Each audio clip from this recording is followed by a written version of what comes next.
ជួបតែស្រីប្រងល្អចេញផ្ដល់ដំឡៃក៏រំប្របីនៃពីដូនតាបួងសងដោយចិត្តជ្រះថ្លាកាន់មកជិតណាសូមបានជួបថ្លៃរួមរស់នឹងគ្នាធ្វើជាប្រពន្ធនឹងប្តីទោះជីវភាពលំបាកក្តីស្ម័គ្រថ្លៃលុះថ្ងៃអវសាន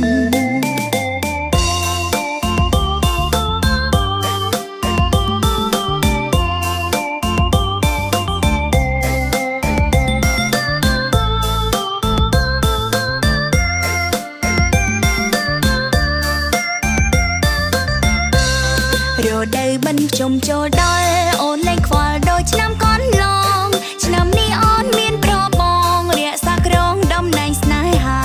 ធ្វើការស្រុកយើងមិនឆ្ងាយគ្នាពីបាចិន្តាដូចពាក្យចាស់បុរាណថាជួញចិត្តជាជាងជួញឆ្ងាយឆ្នាំមុនទឹកជន់លេចផ្លូវអ៊ំទុកទៅឆ្លងតែខាងនាយជួបចំពុកម៉ែតាយាយធ្វើបន់ហើយហូបបាយជុំគ្នាស្រណោះខ្លួនណាំងជុំតែកាយក្នុងចិត្តឯកាព្រោះអីគ្មានប្រជីវ៉ាបានគ្នាផ្ដល់ភាពកក់ក្ដៅក៏ក្រហមញញឹមលាយទុកភ្លៀងធ្លាក់នឹងមុខស្រមៃក្បែរបងប្រលឹងដួងចិត្តក្រៀមក្រំកន្លងឃើញគេសាសងមានគូគៀកកាយឃ្លាតឆ្ងាយចិត្តនឹករងាដល់ហើយឆ្នាំមុនបងអើយរូបគ្មានក្តីសុខឆ្នាំនេះគ្មានទុកព្រោះបានក្បែរបងក្តីសុខនួនល្អងធ្វើបន់រួមគ្នា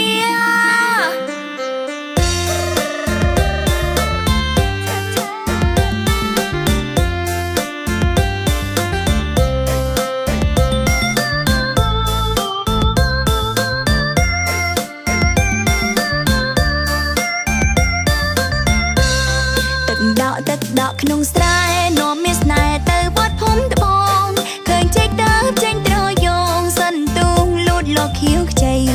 ត្រីក្រាញ់ហិចហែលឆ្លងកាត់ផ្លូវប្រឹងនោនាលដី